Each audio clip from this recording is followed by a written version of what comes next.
네, 김윤 서울대의대 의료관리학과 교수와 한 걸음 더 들어가 보겠습니다. 변이에 대해서 굉장히 많은 네. 분들께서 걱정을 하시는데 예. 왜 영국에서만 계속 이야기가 나오는지 네. 모르겠습니다. 변이가 이번에 두 번째로 또 다른 변이가 네. 나타났습니다. 네. 이게 뭐랄까요? 전파력이 더 강해졌다 이렇게 전해지고 예, 있는데 좀 그렇습니다. 설명을 해주신다면요? 그러니까 영국의 그 잉글랜드의 남동부 지역에서 갑자기 환자가 급증을 하는 현상이 나타났고, 이 지역에서 이제 그 확진자로부터 바이러스를 발견해서 검사를 해보니 그 코로나 바이러스의 한 17군데 정도에서 유전자 염기 서열에서 변이가 일어난 것으로 확인이 됐고요. 이제 17개라고 하는 게 숫자로 굉장히 많은 큰 변이가 일어난 것이고, 그다음에 그 17개 중에 한 8개 정도가 코로나19 바이러스가 우리의 인체 세포에 침입해서 이제 증식을 하는데 핵심적인 역할을 하는 그 스파이크 단백질 부분에서 변이가 일어나서 예. 전파력이 좀 높아지고 또 백신에 좀 듣지 않을 수도 있다라고 하는 가능성이 제기되면서 이제 굉장히 많은 그 우려를 하고 있는 것 같습니다. 그리고 이제 거기에 덧붙여서 남아프리카 공화국에서 발생한 변이가 생긴 바이러스가 또 영국으로 건너와서 영국에서 그 2개의 변이가 일어난 바이러스가 이제 함께 유행하고 있는 상황인 것 같습니다. 그런데 이게 원래 이렇게 변이가 네. 감염병에 빈번한 일인가요? 그러니까 바이러스가 DNA 바이러스와 RNA 바이러스로 크게 예. 구분이 되는데요. DNA 바이러스는 상대적으로 변이가 좀 적은 반면에 RNA 바이러스는 변이가 굉장히 자주 일어나고 그렇게 변이가 많이 일어나는 대표적인 RNA 바이러스가 독감 바이러스입니다. 저희 예. 인플루엔자라고 하는 거. 그래서 그 독감 백신을 맞을 때 우리가 뭐 3가 백신, 4가 백신 이렇게 얘기하는 게 3가, 4가라고 하는 게 그 4가지 종류의 독감 바이러스를 커버할 수 있는 백신이라는 뜻입니다. 그러니까 올 겨울에 어떤 바이러스가 유행할지 잘 모르니 유행할 가능성이 높은 4개의 바이러스의 면역력이 있는 백신을 만들어서 접종을 하는 거거든요. 그처럼 이제 코로나 바이러스도 역시 RNA 바이러스고 변이가 굉장히 심한 바이러스로 알려져 있습니다. 예. 그런데 이제 또 독감하고 비교를 해주시다 보니까 네. 저희가 독감 시즌을 앞두고 일제히 백신을 맞죠. 네. 그러니까 다양한 변이를 일으키는 독감 바이러스의 백신 효과를 보이기 때문일 네. 텐데 코로나 백신도 그렇다면 그런 걸 좀 기대해 볼 수 있을까요? 많은 전문가들이 이번 이제 영국에서 일어난 그 코로나 바이러스의 변이에도 불구하고 이미 개발된 뭐 파이자나 모더나나 아스트라제네카의 백신이 효과가 있을 것이라고 이제 기대를 하고 있는데요. 그 이유는 이번에 변이가 일어난 스파이크 단백질 부분 이외에도 백신들이 스파이크 단백질의 다른 부위를 공격하는 그 항체를 생성하는 능력을 갖고 있기 때문인 것으로 추정을 하고 있습니다. 그래서 그 변이가 일어난 부위 이외에도 다른 부위에 대해서 면역력을 백신이 보유하고 있으면 백신의 효과는 유지될 것으로 생각을 하고 있습니다.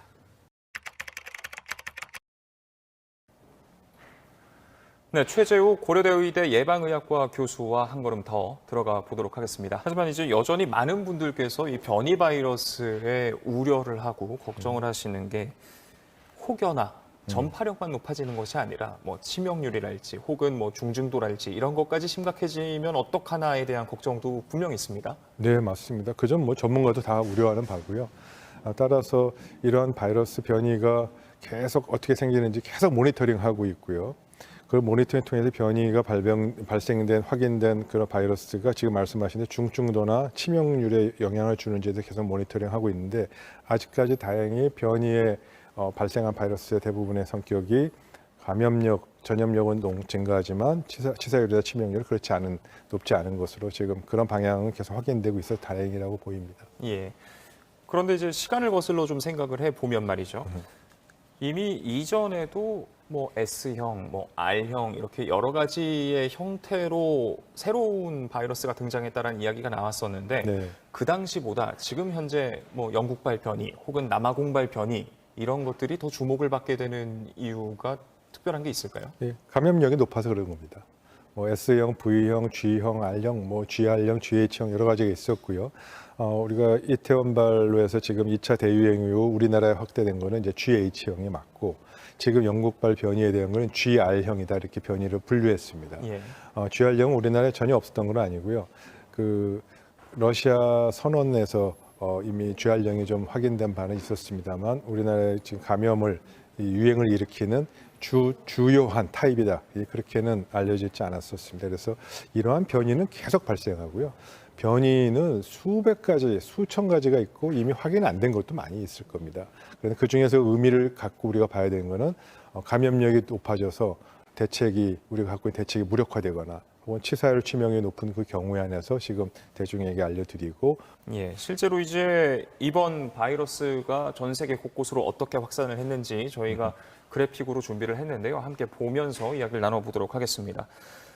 일단 영국을 시작으로 해서 뭐 나이지리아, 남아프리카 공화국 등등 곳곳에서 또 이제 영국, 나이지리아, 남아공 같은 경우는 변이가 서로 다른 종류의 변이가 일단 확인이 된 상태입니다. 또 이제 네. 영국발 변이 같은 경우에는 유럽, 중동, 아시아, 북미 다양한 대륙 곳곳으로 이제 퍼져 나갔고 이렇게 되면 사실 지금 영국 한 곳만 막아서 될 일이 아니지 않나 싶은 우려도 생기거든요. 네, 맞습니다. 예, 그러한 측면에서 지금 바이러스가 전 세계 20개 이상으로 퍼졌고 또 새로운 바이러스도 아프리카에 나오고 있습니다만 최소한 바이러스가 확산돼서 간 유럽 국가하고 북미 국가에 대해서는 전면적인 입국 제한 차단이 지금 필요한 시점이라고 보고요.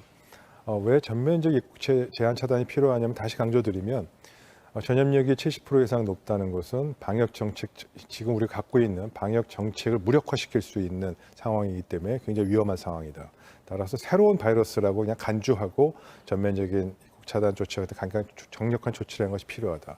두 번째로 지금 현재 우리나라의 상황은 3차 대유행 폭파주 증가의 상황이니까 여기는 진짜 불에다가 기름 붓는 거와 똑같은 상황이니까 그 점에 있어서 더욱 중요하기 때문에 지금은 더더욱 강력한 예방 조치를 선제적으로 해야 될 시점이다. 따라서 입국 제한 차단은 확대해야 된다라는 부분에서는 분명히 그 필요성을 말씀드릴 수 있습니다. 앞서서 이제 설명을 해주실 때 새로운 바이러스다라는 생각이 들 정도로 새롭게 이 방역 틀을 짜야 된다라고 강조를 해주셨는데 지금 그렇다면은 지금 어떻게 보면은 유입만 막는 그런 정책들만 현재로서는 크게 눈에 띄고 있습니다. 대내적인 방역 대책에서는 그렇다면 어떤 부분들에 더 주안점을 두고 변화를 주고 바꿔야 될까요? 뭐 예를 들어서 이렇습니다. 우선 사전 예방조 차원에서 우리나라의 국내에 퍼졌을 걸 가정하고 어떤 점을 바꿔야 될지에 대한 준비는 해야 되지 않겠습니까? 예. 그 사전 예방조 차원에서 준비하는 거고요. 자, 감염력이 70% 높아졌고 그 70% 높은 거의 원인이 바이러스가 변화돼서 그런 거라면 아주 간단하게 예를 하나 말씀드리면 지금 제가 있는 이 공간에서의 실내 환기 횟수도 시간당 한 번 해라 뭐 이렇게 환기 속도는 얼마라는 것도 정해져 있잖아요. 예. 그 기준을 상향해야 될 거 아닙니까? 그런 기술적 기준, 환기 기준도 바꿔야 되고 또 사람 간에 접촉하는 2m라는 부분도 바꿔야 될 수도 있고 10분이라는 거가 지금 기준입니다. 같이 체류하는 시간이 예. 10분이 5분이 돼야 될 수도 있고 다양한 점에서 세부적인 방역 기준과 지침들이 더 강화되고 더 세밀하게 파인 튜닝이라고 하죠. 맞춤형으로 이 70% 감염 증가된 그에 맞춰서 변화돼야 되는 건데 이 부분이 굉장히 큰 혼란이 있을 겁니다. 따라서 그 변화를 미리 준비하고 어떤 점을 바꿔야 될지를 사전에 준비해 놓고 그 부분을 바로 문제가 된다면 시행할 수 있을 정도의 그런 준비는 해야 되겠죠. 바로 그 점을 말씀드리는 겁니다. 그러니까 이제 전염력이 훨씬 강력해진 만큼 현행의 거리두기는 이전 버전에 맞춘 것이고 거기에 대해서 조정이 필요하다라는 그렇죠. 말씀이신데 맞습니다. 또 하나 우려되는 것이 이렇게 국내 입국자 중에서 변이가 확인이 됐습니다. 그런데 이제 영국에서 변이가 발생한 건 사실 이미 그보다 앞선 시점부터다 보니까 현재 우리가 일상적으로 진행하고 있는 검사에서는 확진인지 아닌지만 판단할 수 있고 이게 영국발 변이인지 아닌지까지 판단하는 수준은 아닌 것이죠. 네, 못합니다. 그렇다면은 이미 확진 판정을 받은 사람 중에서도 그렇다면 영국발 변이 혹은 그 다른 지역발 변이 바이러스에 감염이 됐었을 가능성도 고려를 해야 되는 거 아닌가 싶어지는데. 네, 맞습니다. 당연히 그래야 되고요. 예. 지금 방역 당국이 그 점에 있어서 좀 걱정하고 있을 겁니다. 지금까지 뭐 1,600여 명에 대해서 PCR 전체 유전자 검사를 했다 이렇게 발표를 했습니다만 그건 이제 이번 코로나 바이러스 샘플 조사 통해서 1,600명 했다는 거고요. 예. 그 전보다는 2개월 전, 뭐 영국에서는 9월부터 지금 변이 바이러스가 유행이 시작됐다고 하니까 뭐 9월부터까지는 보기 어렵다 하더라도 최소한 10월, 11월에 들어서 신규 확진된 사람들 중에서 1번 영국에서 입국한 사람들 중에 발병한 확진자를 전수조사해야 될 거고요. 또 10월, 11월 달에 신규 확진 중에서도 좀 더 샘플을 좀 더 늘려서 거기서 변이 바이러스 혹시라도 국내에 퍼졌을 가능성에 대해서 추가적인 유전자 분석을 통해서 변이의 가능성 확인하는 좀 더 적극적인 조치는 반드시 필요하다고. 감염내과 전문의시죠. 신상엽 한국의학연구소 학술위원장과 한 걸음 더 들어가 보도록 하겠습니다. 지금 이렇게 확진자의 증가도 증가지만은 사망자가 증가하는 속도 역시 굉장히 빠른 것 아닌가 싶어서 좀 우려가 됩니다. 저희가 이제 사망자 누적 추이를 CG로 준비를 했는데요. 함께 보면서 좀 이야기를 나눠보자면 지금 27일 기준으로는 808명이었던 사망자 수가 28일 기준으로는 819명, 29일 기준으로 859명, 하루 새 40명이 늘어났습니다. 이게 참 집단 감염이나 이런 고위험군이 몰려있는 그런 시설에서의 확진자가 늘어난 결과다라고 볼 수 있을까요? 어떨까요? 지금 그 최근 일주간에 이제 사망하신 분들을 이제 살펴봤더니 85%가 70대 이상의 어르신이고요. 예. 오늘 그 40명 중에서도 뭐 28명, 거의 70%가 요양병원에 계신 어르신들입니다. 과거에 봄철에 유럽에서 이제 코로나19가 대유행을 했을 때 실제적으로 사망자의 반 이상이 요양시설에서 나왔습니다. 그러니까 그 아까 말씀드렸지만 구치소든 요양시설이든 거기에 계시는 어르신들이나 이런 분들은 사실은 뭐 사회적 거리두기로 어떤 대응을 해서 어떤 도움을 받으시는 분들이 아니라 정책적으로 방역 당국의 노력으로 거기에 있는 부분들을 어떻게든 보살펴드리고 막아드려야 되는 그런 부분들이 있는데 지금 이제 그런 지금 그 대규모의 유행들이 이제 안타깝게도 이제 지역사회 젊은 층을 통해서 요양병원, 요양시설로 들어가서 지금 엄청난 사망자가 나오고 있지 않습니까? 근데 지금 제일 가장 문제는 그 요양병원에 계신 분들이 일종의 뭐 원하든 원하지 않든 코호트 방식으로 그냥 거기 같이 계신다는 겁니다. 근데 뭐 우리가 이미 이제 경험했지만 그 일본의 뭐 다이아몬드 프린세스호에 있는 그런 유람선 안에서 지금 확진자들을 갖다 빨리 확진자 증상자들을 빨리 이제 근데 그 하선시키지 못하고 또 이렇게 개별 분산시키지 못했기 때문에 엄청난 유행이 나타나지 않았습니까? 근데 그런 형식의 이제 상황들이 구치소든 요양병원이든 그런 안에서 벌어지고 있거든요. 말씀드렸지만 지금의 이 코로나19는 코호트 격리 방식의 그런 방역 대책이 잘 적용이 되기가 어려운 그런 질환이기 때문에 어떤 곳에서 집단 발생을 하든 간에 흩어야 됩니다. 그래서 그 개별적으로 어떻게든 흩을 수 있는 그런 노력들을 좀 방역 당국도 정부 당국도 앞으로 계속 해야 될 것 같고요. 이런 요양시설이나 요양병원에서의 그런 감염들을 막지 못하면 앞으로도 계속 이렇게 사망자 수가 늘어날 수밖에 없어서 그런 방역 대책에 대한 그런 전환점 생각들을 다시 좀 짚어봐야 되는 그런 상황이라고 볼 수 있겠습니다. 그런데 참 이렇게 요양시설의 문제점, 이게 올해 봄에도 이미 지적이 됐었던 문제입니다. 1년 내내 그런 것이고 1년 가까운 시간이 흐르도록 이 부분에 있어서 왜 변화가 없이 계속 코호트 격리라는 것 한 가지만 고집이 됐을까요? 굉장히 어려운 부분이 있죠. 뭐 청도대남병원부터 해서 지금 대규모 집단 감염들은 다 이렇게 요양병원, 요양시설, 뭐 종교시설에서 지금 나오고 있는데 결국 이제 요양병원이라는 곳은 이제 대부분 와상의 어르신들, 예. 뭐 치매나 뭐 의사소통도 잘 안 되고, 그러니까 옆에서 누군가 간호를 해주셔야 되는 분들이 주로 있는데 이런 분들을 개별로 흩었을 때 그분들이 특히나 또 확진자라고 했을 때는 그분들을 돌봐줄 수 있는 사람들이 위험에 노출되고 그분들이 또 이제 굉장히 많은 인력들이 필요한데 생각보다 이제 그런 상황들을 만들기도 어렵고 그런 그 가실 공간들을 만들기도 어려운 부분들이 있긴 있습니다. 그래서 그런 부분에 대한 이제 좀 지혜를 앞으로도 좀 짜내봐야 될 것 같고요. 지금 이 상황을 근데 지금처럼 코호트 격리 방식으로 이제 관리를 하면서 무슨 확진자를 갖다 분리하고 이런 부분들은 실제적으로는 사실 실효성을 거두기가 어려운 부분들이 많기 때문에 증상이 없고 그럼 괜찮다고 하시는 분들 한테서도 앞으로도 계속 확진자가 나올 거거든요. 거기 안에 계신 분들은. 그래서 어떻게든 그 이제 증상에 따라서 정말 중증 환자분들은 중증 환자 전담 병상으로, 치료가 필요한 분들은 감염병 전담 병원으로, 경미한 분들은 뭐 좀 보호자의 도움을 받더라도 생활치료센터로 각각에 흩어지시는 게 개별적인 그 요양시설에 계신 어르신들을 보호할 수 있는 방법이지, 그 요양시설 안에 코호트 격리를 하면서 무슨 어떤 대응을 하는 것들은 지금 상태에서는 상당히 위험하다고 볼 수 있겠습니다. 이 참 최근엔 특히나 부천의 이 한 요양병원이 가장 뭐랄까요, 눈여겨봐야 하는 그런 위험한 모습을 보여주고 있습니다. 확진자 수만도 160명이 넘고 현재까지 코로나로 사망한 사람의 수만도 38명. 앞서 말씀해 주신 것처럼 일단 이 병원 같은 경우라도 하루빨리 좀 분산이 필요하다고 볼 수 있을까요? 결국 이제 중요한 거는 거기서 집단적으로 환자가 나오기 시작했을 때 중증 환자분들을 거기서 치료를 해야 되는 게 아니라 거기 요양병원에서 치료를 제대로 할 수 있는 여건이 되지가 않거든요. 예. 그러면 이분들은 중증 환자 전담 병상으로 빨리 옮겼어야 그분들의 생명을 구할 수 있는 거고, 또 이제 이런 어르신들은 그냥 또 입원을 해서 관찰해야 되는 경우가 대부분이기 때문에 감염병 전담 병원에 가능하면 보호자나 그런 것들을 보호할 수 있는 분들을 이렇게 보내서 이제 그 관리를 하면서 치료를 해야 되는 거고, 근데 그런 치료들이 원활하게 되지 않으니까 거기 안에 의료진이 있음에도 불구하고 크게 손을 쓰지 못하고 계속 사망자 수가 늘어나고 있는 거 아닙니까? 그래서 지금 그런 어르신들의 그런 피해를 줄이려고 그러면 어떻게든 그 안에 있는 분들을 적절한 치료를 받을 수 있는 곳으로 흩어서 관리를 해야 되는 게 맞다고 생각합니다. 예. 네, 국립암센터 예방의학과 교수시죠. 김우란 대한예방의학회 코로나19 대책위원장과 한 걸음 더 들어가 보도록 하겠습니다. 안녕하십니까? 안녕하세요. 예.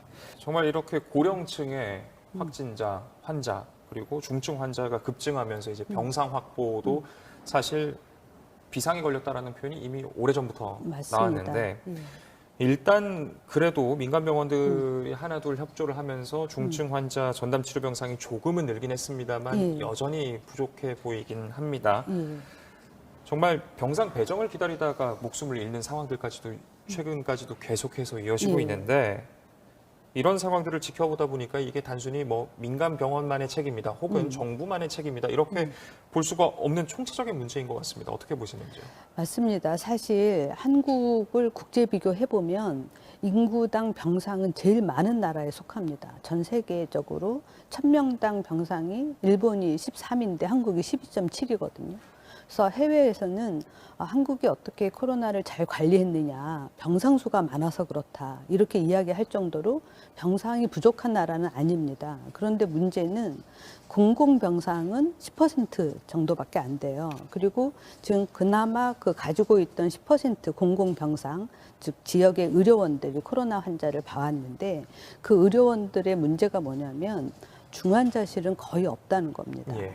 그래서 중등증 정도까지는 코로나 환자를 볼 수가 있어요. 근데 이렇게 이제 중증 환자가 돼서 위중 환자가 돼서 뭐 인공호흡기를 돌려야 된다든지 에크모를 써야 된다든지 이런 상태가 되면 의료원에서 볼 수가 없으니까 그런 환자들을 이제 상급 종합병원이나 대학병원으로 보내야 되는데 거기서는 코로나 환자를 볼 준비가 안 되어 있는 거예요. 그렇다 보니까 이제 계속 사망이 커진 거고, 그래서 최근에 정부에서 정말 초유의 행정명령이란 걸 발동을 해서 상급 종합병원하고 대학병원들한테 허가된 병상의 1% 중환자실을 확보해라 이렇게 얘기를 했고, 그게 이제 지난주까지였죠.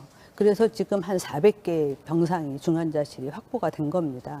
그래서 그나마 좀 숨통이 트인 건데, 이제 문제는 요양병원에 계시던 이 코로나 환자는 오히려 뭐 인공호흡기가 필요한 것보다는 치매나 와상 환자예요. 그래서 코로나 자체도 위중하지만 돌봄이 필요한 환자다 보니까 그런 중환자실에 또 해당은 안 되는 거예요. 그래서 지금 새로 나온 방법이 정부에서 요양병원 전담 감염병원을 만들겠다. 그래서 지금 올 연말까지 2개를 만들고 내년 초까지 2개를 늘려서 4개를 만들어 놨다가 요양병원에서 유행이 발생하면 빠르게 그 환자들을 모셔와서 치료하겠다. 이렇게 지금 얘기를 했고요. 또 한 가지는 요양병원에서 아까 말씀드린 대로 의료진이 감염돼서 빠져나가면 일할 사람이 없잖아요. 그래서 정부에서 중수본에서 이제 역학조사하는 사람과 요양보호사까지 다 합해서 한 팀에 한 30명 정도 의료진을 준비해 놨다가 요양병원에서 유행이 터지면 바로 그 인력을 투입하겠다. 예. 그래서 그런 이제 별동대 준비팀을 2팀을 만들어 놓고 대기를 하겠다. 이렇게 얘기를 했습니다. 그래서 그게 좀 앞으로 좀 잘 작동이 되면 조금 나아질 것 같습니다. 예. 이렇게 병상과 같은 의료 시설의 부족도 부족인데 사실 의료 인력에 대한 걱정도 이게 사태가 너무 장기화되다 보니까 커질 수밖에 없을 것 같습니다. 일단 의료 인력들의 번아웃에 대한 지적, 우려 굉장히 잇따라서 뭐 오랜 기간 동안 이어져 나오고 있는데 지적들이 현장에서 보시기에는 현재 상황을 봤을 때 의료 인력들의 피로도, 번아웃 정말 이대로 더 가게 되면 의료 인력조차 정말 위험에 빠지겠다. 이런 상황일까요? 어떨까요? 그렇습니다. 사실 병원에서 이제 죽겠다라는 소리가 나온 지는 벌써 몇 달이 됐습니다. 겨우겨우 버티고 있는 상황이고요. 물론 이제 의사도 부족합니다. 우리나라가 병상은 굉장히 많은 나라에 속하지만 의사는 굉장히 부족한 나라에 속합니다. 그렇지만 의사는 금방 만들어낼 수가 없어요. 그리고 실제로 더 많이 부족한 부분은 간호사입니다. 그래서 숙련된 간호사가 있어야지 중환자실도 그렇고 일반 병실도 대응이 되는데 지금 우리나라의 병상 하나당 간호사의 숫자는 너무 적게 배정되어 있어요. 그런데 한국에 그러면 면허받은 간호사가 없느냐? 그렇지 않습니다. 굉장히 많은데 실제로 면허받은 간호사 중에 현업에 종사하는 사람이 너무 적다는 거예요. 그래서 그러면 왜 간호사가 일을 안 할까요? 대우가 너무 안 좋고 일은 너무 힘들어요. 그러다 보니까 현장에서 일하시던 분들이 자꾸 빨리 그만두죠. 그럼 또 반대로 남아있는 분은 아직 경력이 얼마 안 됐는데 금방 가장 최고참이 돼버린 거예요.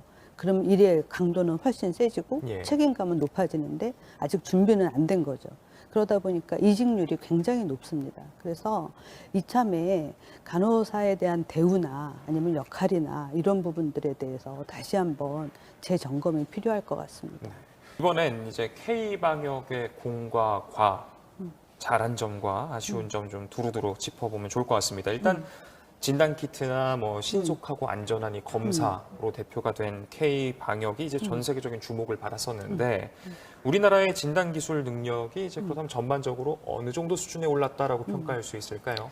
사실 한국은 진단기술은 이미 많이 높아져 있는 상태고요. 어떤 면에서는 한국처럼 이제 검진이라든지 검사라든지 이렇게 많이 발달된 나라가 별로 없습니다. 제가 이제 예방의학자로서 현장에서 봤을 때는 너무 과하게 검사를 많이 하는 게 아닌가 싶을 정도로 검진이 굉장히 활성화돼 있는데요. 그렇다 보니까 이번 팬데믹에서는 그 부분이 굉장히 유리하게 작용을 한 거죠. 빠르게 검사 키트도 개발했고 정부에서도 메르스나 지카 유행을 겪으면서 이 진단 키트에 대해서 빠르게 긴급 사용 승인이 필요하다라는 걸 알고 긴급 사용 승인도 해줬고요. 그 다음에 굉장히 검사도 빠르게 진행이 됐습니다. 그리고 초기에 이렇게 확산을 막기 위해서는 마스크 쓰는 것과 사회적 거리두기뿐만 아니라 검사를 빨리 해서 환자를 빨리 찾고 접촉자를 격리하는 게 굉장히 중요하거든요. 환자를 찾아내지 못하면 그 부분이 안 되기 때문에 전혀 관리가 안 됩니다. 그래서 한국이 초기에 관리를 잘 했던 거고 다른 나라들은 검사 속도가 늦다 보니까 환자를 찾거나 접촉자를 격리하는데 너무 늦어진 거죠. 예. 자, 그리고 끝으로 지금 이제 코로나19와의 싸움에서 가장 중요한 것으로 꼽히는 것 중에 하나죠. 바로 백신인데 일단은 현재까지 총량으로 따져보면은 5,600만 명분의 백신을 확보를 해서 내년 1분기에 접종을 시작을 하고 9월이면 이제 집단 면역을 형성하는 것을 목표로 가고 있습니다. 사실 이게 물론 계획대로 되면 좋겠습니다만 내년 3분기라는 것도 어떻게 보면 시간이 많이 남아있고 그 사이에 여러 변수들도 있을 텐데 어떻게 보시는지요? 우리가 집단 면역 이론을 적용을 하려면 가정이 뭐냐면 모든 사람들이 무작위로 접촉한다는 거예요. 근데 실제로는 현장에서 아이들은 아이들끼리 접촉하고 노인은 노인끼리 접촉을 하잖아요. 그럼 전혀 면역이 없는 아이들끼리 계속 접촉을 하면 그 안에서 감염이 계속 일어날 수 있겠죠.